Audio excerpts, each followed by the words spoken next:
When people ask Robert where he started getting rich, he gives them the same answer his rich dad gave him. If you want to be rich, you need to be financially literate. For example, accounting is a subject that is boring, confusing, but absolutely crucial to financial success. To make it easy, Rich Dad used pictures and simple language to teach it to the two boys. One of the first things Rich Dad explained to Robert and Mike was the difference between an asset and a liability. He said that if you want to be rich, the only thing you need to do is buy assets. That's all you need to know to get rich. But despite it being so simple, it's something that many people don't understand.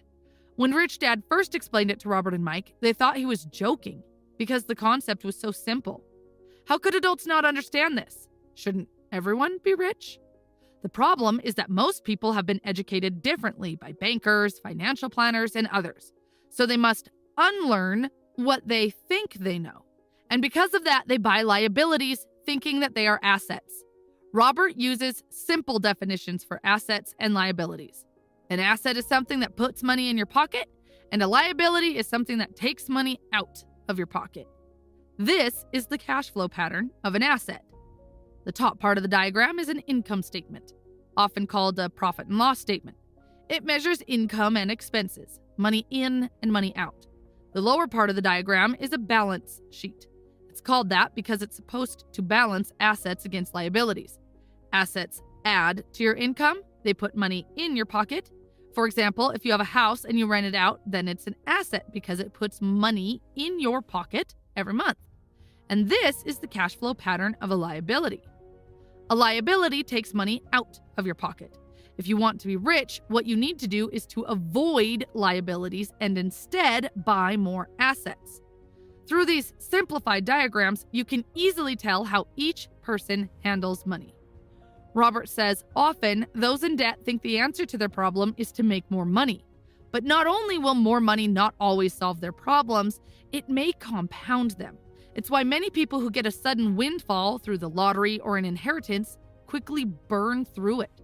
An increase in cash only results in an increase in spending.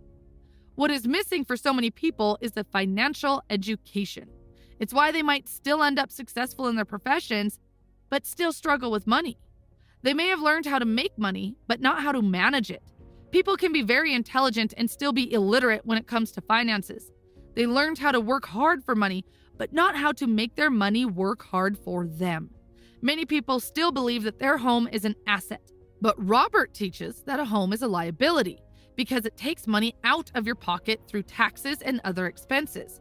This doesn't mean you can't ever buy a house. You can, of course, but make sure to first buy assets that will generate the cash flow to pay for the house.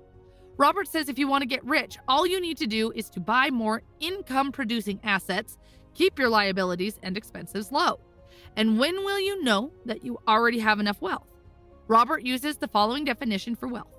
Wealth is a person's ability to survive so many number of days forward, or if I stopped working today, how long could I survive?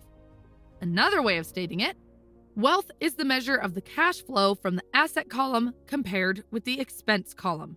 When your assets generate enough income to cover your expenses, you are wealthy, even if you are not yet rich.